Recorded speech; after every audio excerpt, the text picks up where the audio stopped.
우리들의 교회가 야고보서 의 말씀을 가지고 신행일치, 믿는 것과 행하는 것이 하나가 되어야 한다라는 그런 주제를 가지고 같이 은혜를 나누고 있습니다. 제목 같이 한번 읽어봅시다. 시작. 겸손하기 위해 할 일은 무엇입니까? 겸손한 자를 하나님께서 반드시 높여주시겠다고 약속하셨습니다. 우리는 반드시 겸손한 사람이 되어야 합니까? 겸손하기 위해 할 일은 무엇입니까? 라는 그런 제목으로 같이 은혜를 나누고자 합니다. 우리가 사람을 통하여서 겸손을 배울 수도 있지만은 동물을 통해서도 겸손을 배울 수가 있습니다. 기러기가 날아가게 되어질 때에 V자 대열을 만들고 날아가게 되어집니다. 그런데 기러기가 V자 대열을 만드는 그 이유에 대해서 혹시 알고 계십니까? 제일 앞에서 나르는 그 기러기가 날개짓을 하게 되어지면은 상승 기류를 형성하게 되어집니다. 그래서 뒤따라가는 그 기러기가 앞서가는 그 동료 덕분에 훨씬 적은 힘으로 높이 날 수 있게 되어집니다. 그러니까 앞에 가는 그 기러기가 날개짓을 하면서 상승 기류가 형성이 되어지는데 그것 덕분에 뒤따라가는 기러기가 힘을 덜 들이고 높이 날 수가 있다는 거예요. 그리고 조사에 의하면은 혼자 날 때보다도 대열을 이루어 날 때에 무려 71%나 더 멀리 갈 수 있다는 거예요. 그러니까 71%나 더 멀리 갈 수 있다라고 하는 것은 엄청난 거리입니다. 그러니까 함께 가게 되어질 때에 더 멀리 갈 수 있다는 것이죠. 그런데 기러기 가운데 나는 내 힘으로 날 수 있어 라고 하는 그런 기러기 있잖아요. 그런 교만한 기러기는 결국에 대열을 이탈하게 되어지고 금방 지쳐서 낙오하게 되어집니다. 그러니까 겸손은 내가 누군가의 도움을 입고 있다라는 사실을 인정하는 것에서부터 시작이 되어집니다. 그리고 이제 맨 앞에서 기러기가 날게 되어지면은 비행 중에 기러기들은 끊임없이 계속해서 울음소리를 냅니다. 기러기가 어떻게 울죠? 기록 이렇게 웁니다. 그러면은 뒤에서 계속해서 이렇게 울잖아요. 이게 어떠한 메시지를 줄까요? 우리가 뒤에 있으니 힘내라 라고 하는 그런 의미에서 기록 계속해서 응원을 해 줍니다. 그러니까 앞에 가는 그 기러기를 갖다가 헐뜯는 것이 아니라 앞에 가는 그 기러기를 막 응원해 줍니다. 격려해 줍니다. 그래서 이 기러기 그 공동체는 더 멀리 갈 수 있다는 거예요. 우리들의 교회 공동체가 이렇게 겸손한 공동체가 되어지기를 간절히 소원합니다. 진정한 겸손이라는 것은 이웃을 헐지 않고요, 이웃을 세워주는 것입니다. 그리고 겸손한 사람이 있는 곳에는요, 공동체가 세워지게 되어지고, 그리고 하나님의 나라가 점점 넓혀지게 되어집니다. 그러니까 하나님의 나라는 겸손한 사람을 위하여 예비된 그러한 나라입니다. 겸손한 사람의 그 마음속에는 성령이 일하십니다. 그래서 우리는 어떠하든지 겸손한 사람이 되어야 합니다. 반대로 교만은요, 이웃을 파괴하고 그리고 또 공동체를 허는 그러한 그 일을 합니다. 교만한 사람의 마음은 바로 어두운 지옥과 같아요.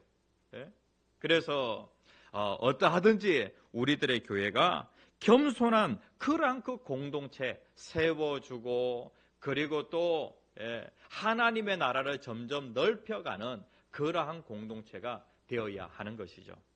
성자 어거스틴이라고 하는 사람이 있습니다. 이 사람이 신앙의 기본을 묻는 당대의 젊은 지성인 디오스코로스라고 하는 사람에게 편지를 쓰게 되어집니다. 그 편지에 뭐라고 썼냐면은 어거스틴이 그 젊은 지성인에게 편지를 보내면서 첫째도 겸손, 둘째도 겸손, 셋째도 겸손이라 라고 그렇게 썼다는 거예요. 신앙의 기본기와 관련하여서 겸손이라고 하는 것이 가장 중요하다는 것이죠. 네? 그렇다고 하면은 정말 겸손하기 위해서 우리가 할 일은 무엇일까요? 오늘 본문 말씀이 우리에게 한 3가지 정도를 가르쳐 주고 있습니다. 첫 번째, 같이 한번 읽어봅시다. 시작. 욕심을 버려야 합니다. 예. 겸손의 반대가 바로 교만입니다. 교만한 사람들이 만나면 어떤 일이 일어날까요? 예? 교만한 사람들이 만나면 자연스럽게 거기에 다툼과 싸움이 일어나게 되어집니다. 4장 1절 말씀에 보면 너희 중에 싸움이 어디로부터, 다툼이 어디로부터 나느냐라고 그렇게 말씀하고 있어요. 지금 야고보가 교회를 향하여서 편지를 썼는데 이 교회 가운데에도, 이 초대교회 가운데 뭐가 있었냐면은 다툼과 싸움이 있었다는 거예요. 교회 공동체 안에도 얼마든지 다툼과 싸움이라고 하는 것이 있기 마련입니다. 그런데 어떤 사람들을 통하여서 다툼, 싸움이 일어나게 되어지냐면은 교만한 사람들. 저의 인생 가운데에도 정말로 많이 싸웠던 때가 있었어요. 초등학교 6학년 때. 가만히 생각해 보니까 제가 그때 제일 교만했던 것 같아요. 육상부였죠. 그 다음에 반의 반장이었죠. 그리고 또 제 인생에 있어가지고 그때 올수를 맞았어요. 그러니까 나름대로 한껏 교만해져가지고 말이죠. 그러니까 그때 제일 많이 싸웠던 것 같아요. 결국에 싸움은 누가 하느냐? 교만한 사람과 교만한 사람이 서로 다투고 서로 싸운다는 거예요. 이것은 세상에서만 일어나는 것이 아니라 교회 공동체 안에서도 얼마든지 이러한 일이 일어나고 있다라고 하는 것을 우리에게 보여주고 있어요. 교만한 사람의 내면을 지배하는 것이 무엇이냐면은 바로 욕심과 정욕입니다. 싸움이라고 하는 것이 외부적인 환경의 영향을 받는 것이 아니라 내부적인 그러한 것에 영향을 받는다는 거예요. 내 안에 욕심, 정욕 이러한 것으로 가득 차 있잖아요. 그러면은 자연스럽게 싸움을 하게 되어져 있다는 거예요. 그래서 우리는 어떠하든지 어떻게 해야 돼요? 겸손하기 위하여 우리가 뭘 포기해야 되냐면은 욕심을 포기해야 돼요. 욕심을 포기하지 않는 그러한 사람은 정말로 불행을 경험하게 되어지는데 욕심을 포기하지 않으면 끊임없이 분쟁하게 되어집니다. 내 안에 욕심을 채우려다가 부딪히는 그러한 소음이 있잖아요. 그게 바로 무엇이냐면은 싸움이에요. 갈등이에요. 갈등. 그리고 또 욕심을 포기하지 않으면은요 기도 응답이 안 돼요. 우리가 주기도문 하면서 하나님의 뜻이 하늘에서 이룬 것 같이 땅에서도 이루어지다 라고 그렇게 기도하잖아요. 기도는 무엇이냐면은 내 뜻을 관철하는 것이 기도가 아니라 하나님의 뜻을 찾고 하나님의 뜻을 이루는 것이 기도예요. 그래서 우리가 기도를 하는 데에 무엇이 기도의 응답을 방해하냐면은 욕심, 내 뜻을 하나님 앞에 관철하려고 기도하게 되어지면은 하나님이 그 기도에 응답하지 아니하신다는 거예요. 나 자신을 높이기 위하여서, 누군가에게 내 자신을 자랑하기 위하여서 내가 기도하잖아요. 하나님이 이거 들어주셔야 됩니다. 그래야 내가 다른 사람에게 길을 피고 살아갈 수가 있습니다. 마음껏 자랑할 수가 있습니다. 나의 위신이 올라갑니다. 하나님이 이런 기도 들어주실까요? 안 들어주세요. 욕심을 일단은 내려놔야 되는 거예요. 3절 말씀에 보면은 구하여도 받지 못함은 뭐 때문이라고요? 하나님은 기도에 응답할 준비를 하고 계세요. 그런데 기도했는데 왜 응답이 되지 않느냐? 정욕으로 쓰려고 잘못 구하기 때문에 그러하다는 거예요. 욕심 가지고 있으면 우리의 인생이 불행해집니다. 예? 욕심 가지고 있으면 끊임없이 다툽니다. 욕심 가지고 기도하면 기도 응답이 안 됩니다. 예? 그래서 교만한 사람이 있는 곳에는 끊임없이 다툼과 싸움이 일어나게 되어지는 거예요. 예? 욕심을 가지고 있잖아요. 그러면은 나라는 존재가 점점 확장이 되어집니다. 예? 그래서 나라고 하는 그 존재가 점점 확장이 되지 않도록 이것을 갖다가 멈추어야 되는 거예요. 예수님께서 이 세상에 예수님께서 공생의 사역을 시작하시기 전에 먼저 사역을 하면서 엄청난 인기를 가지고 있었던 사람이 있어요. 어제 방탄소년단 보셨죠? 세례 요한의 인기가 그 정도였어요. 그런데 세례 요한이 인기에 대한 욕심, 이러한 그 욕심으로 나아가는 것이 아니라 예수님을 보았을 때에 예수님이 바로 메시아이시다라고 하는 것을 알고 그가 뭐라고 고백하게 되어지냐면은 요한복음 3장 30절의 말씀 같이 한번 읽어봅시다. 시작. 그는 흥하여야 하겠고 나는 쇠하여야 하리라. 그러니까 세례 요한은 욕심을 포기하게 되어집니다. 자기 자신을 예수님 앞에서 완전히 낮추게 되어집니다. 그러면서 세례 요한이 높아지게 되어지는 거예요. 여자가 낳은 자 중에 가장 존귀한 자로 높임을 받게 되어집니다. 이 번스타인이라고 하는 아주 유명한 지휘자가 있습니다. 한 기자가 번스타인에게 물어봤습니다. 오케스트라에서 가장 연주하기 어려운 악기는 무엇인가요? 라고 그렇게 질문을 하였어요. 그랬더니 번스타인이 주저없이 이렇게 대답을 합니다. 어떤 악기 제일 연주하기 어려울까요? 어떤 악기 제일 연주하기 어려울까요? 저는 박자를 잘 못 맞춰가지고 이렇게 북치는 거, 이런 거 제가 상당히 잘 못합니다. 이것만 못하는 게 아니라 악기 다 못합니다. 그런데 어떤 악기 연주하기가 제일 어렵냐면은 제2 바이올린 연주하기가 제일 어렵다는 거예요.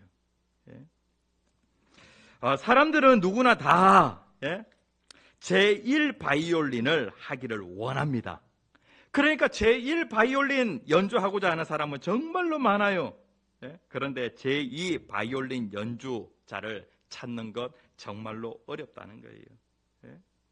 이 제2 바이올린이 없으면은요, 전체적으로 완벽한 그런 그 화음을 이룰 수가 없어요. 우리 찬양팀에도 보면은 일렉기타 둘이 있죠. 메인 일렉기타가 누구예요? 엄지우가 메인 일렉기타입니까? 그러면은 세컨 일렉이 누구예요? 황지성이에요? 그래요. 이렇게 이제 일렉기타가 둘이 있는데 제일 어려운 것이 무엇이냐면은 바로 세컨이에요. 세컨 일렉이에요. 그래요. 그래요. 어느 누구든지 다 주인공 되기를 원해요. 그런데 이러한 그 욕심을 내려놓아라 라고 그렇게 말씀을 하고 있습니다. 그래서 겸손하기 위하여 우리가 해야 할 일이 무엇이냐면 욕심을 포기해야 한다는 거예요.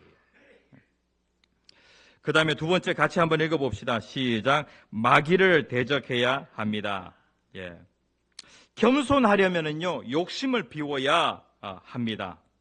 그런데 욕심을 비운다라고 하는 것, 그거 정말로 힘듭니다. 왜 욕심을 비운다라고 하는 것이 힘들까요? 그 배후에 역사하는 배후의 세력이 있는데 그가 바로 누구냐면은 바로 욕심의 영이에요. 가장 욕심 많은 그 영이 누구냐면은 마귀예요, 마귀.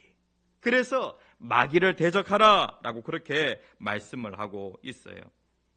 우리 안에 막 욕심을 충동하여서 우리로 이기적인 존재가 되게 하고 교만하게 하는 그러한 존재가 바로 마귀입니다. 마귀를 대적해야 하는 것이죠. 마귀의 정체가 무엇인가? 마귀는 아주 큰 욕심을 가지고 있었습니다. 하나님의 자리라고 하는 그런 욕심을 가지고 있었어요.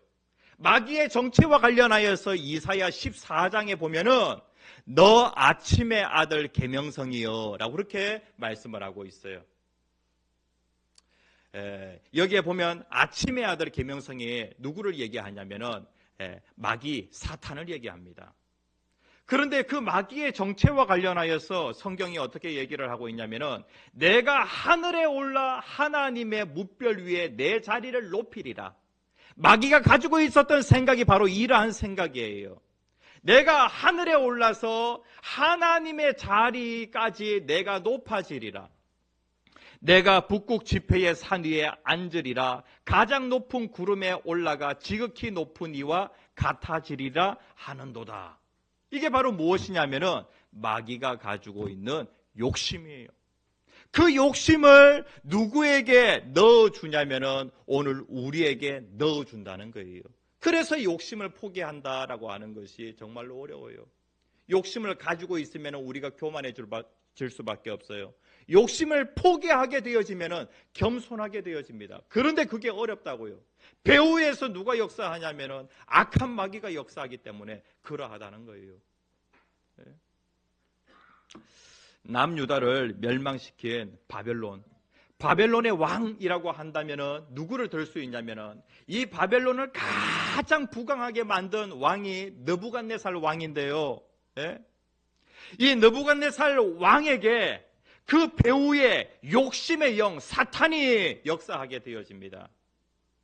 그러면서 느부갓네살 왕이 그 사탄의 유혹을 받아가지고 그의 입에서 어떠한 말이 나오냐면은 내가라고 하는 말이 나오게 되어집니다. 다니엘 4장 30절에 있는 말씀 같이 한번 읽어봅시다. 시작. 나 왕이 말하여 이르되 나는 누구냐면은 느부갓네살 왕입니다. 이 큰 바벨론은 내가 능력과 권세로 건설하여 나의 도성으로 삼고 이것으로 내 위엄의 영광을 나타낸 것이 아니냐 하였더니 이런 말을 자기 입으로 했다는 거예요. 이 말을 누가 들으셨죠? 하나님께서 느부갓네살을 세우신 거예요. 그렇게 존귀하게 하나님이 높여주셨는데 그런데 느부갓네살이 내가 능력과 건세로 이 나라를 건설하였다. 이 도성을 건설하였다라고 그렇게 얘기를 하는 거예요. 그러면서 그 모든 영광을 자기가 다 차지하게 되어지죠.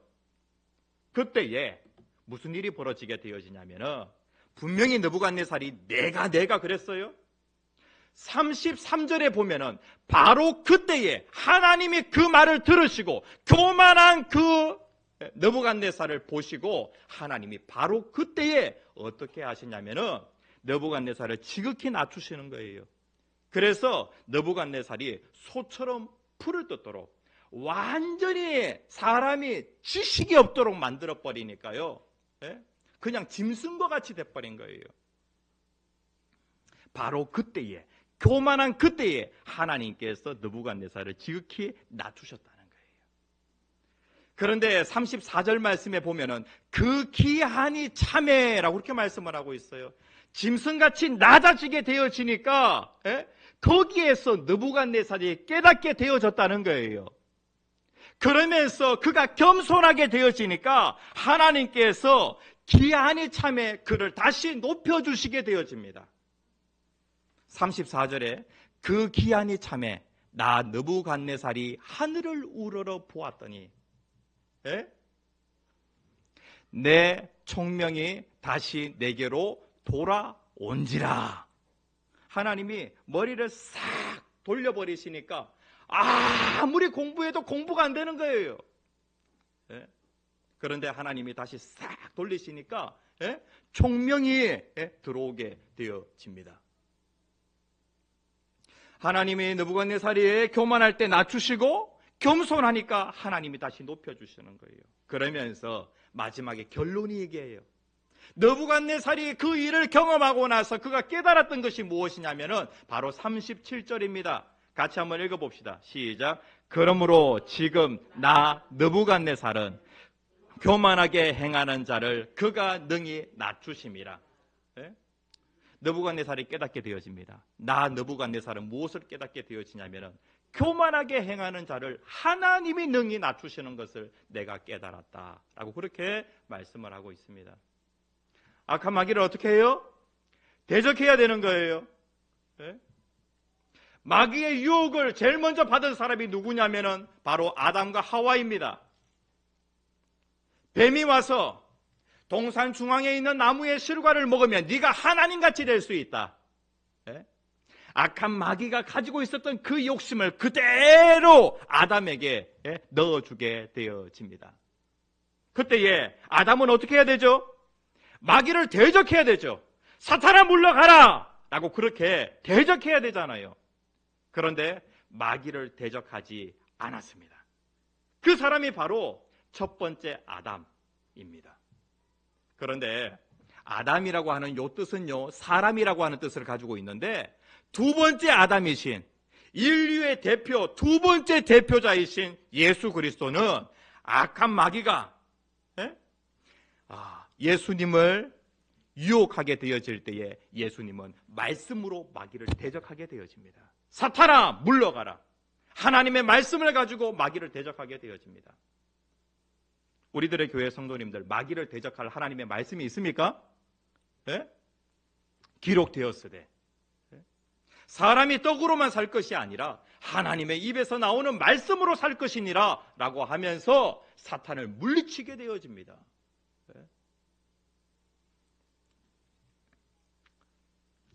그리고 세 번째, 정말로 중요한 것은 우리가 겸손하기 위하여서 마귀를 대적할 뿐만 아니라 하나님을 가까이 해야 합니다. 7절에 보면은 하나님께 복종하라 라고 그렇게 말씀을 하고 있고요. 8절에 하나님을 가까이 하라 라고 그렇게 말씀을 하고 있어요. 우리 자신이 하나님을 점점 가까이 하게 되어지면은 하나님 닮아가게 되어집니다. 하나님의 그런 그 성품이 보이고 내 안에 있는 그런 그 악한 그런 그 본성 이러한 것들을 발견하게 되어져요. 끊임없이 교만하고 끊임없이 자기 자신을 높이려고 하는 내 자신을 발견하게 되어집니다. 누구를 가까이 할 때? 하나님을 가까이 할 때. 그리고 하나님을 가까이 할 때에 하나님의 다스림을 받게 되어지는 것이죠. 우시야 왕 때에 이사야가 하나님 앞에 가까이 나아가게 되어집니다. 그때 자기 자신을 보게 되어지는 거예요. 그러면서 그가 이렇게 고백하게 되어집니다. 화로다 나여 망하게 되었도다. 나는 입술이 부정한 사람이요 나는 입술이 부족한 백성 중에 거주하면서 만군의 여호와이신 왕을 배웠음이로다 라고 그렇게 말씀을 하고 있어요. 하나님, 나는 입술이 부정한 사람입니다. 하나님께 점점 가까이 나가게 되어지니까 자기 자신의 죄인됨을 알게 되어지고 그러면서 겸손할 수밖에 없는 거예요. 사도 바울이 하나님께로 점점 가까이 나아가게 되어지니까 나는 죄인 중에 괴수 죄인입니다. 자기 자신을 보게 되어지는 거예요. 겸손할 수밖에 없는 것이죠. 베드로가 예수님을 가까이에서 보게 되어집니다. 그러면서 예수님께 뭐라고 말씀하고 있냐면은 주여 나를 떠나소서 나는 죄인이로소이다 라고 그렇게 고백을 하고 있어요. 베드로가 예수님 3번 부인했죠. 자기의 그 죄인됨을 발견하게 되어집니다. 예수님께로 가까이 나가게 되어지니까. 여러분들 하루라도 거울을 보지 않으면 상당히 살기 어렵겠죠. 하루에 거울 몇 번 봅니까? 우리의 그 외모를 갖다가 가꾸는 데에 거울이 반드시 필요한 것처럼 우리의 내면을 가꾸는 데에 겸손한 사람이 되는 데에 뭐가 필요하냐면은 내면을 볼 수 있는 거울이 필요해요. 하나님께로 점점 가까이 나아가게 되어지잖아요. 그러면은 자기 자신을 정확하게 보게 되어집니다. 지금 우리 중보 기도반이 열심히 경건 생활하고 있습니다. 하루에 3장 이상 꼭 말씀 읽고 그 다음에 10분 이상 골방 기도하고 집중해서 기도하고 이러한 생활을 계속 반복하고 있는데 이렇게 되어지면은 겸손할 수밖에 없는 거예요. 우리 중보 기도반에서 절대로 싸움과 다툼이 일어나지 않을 것입니다.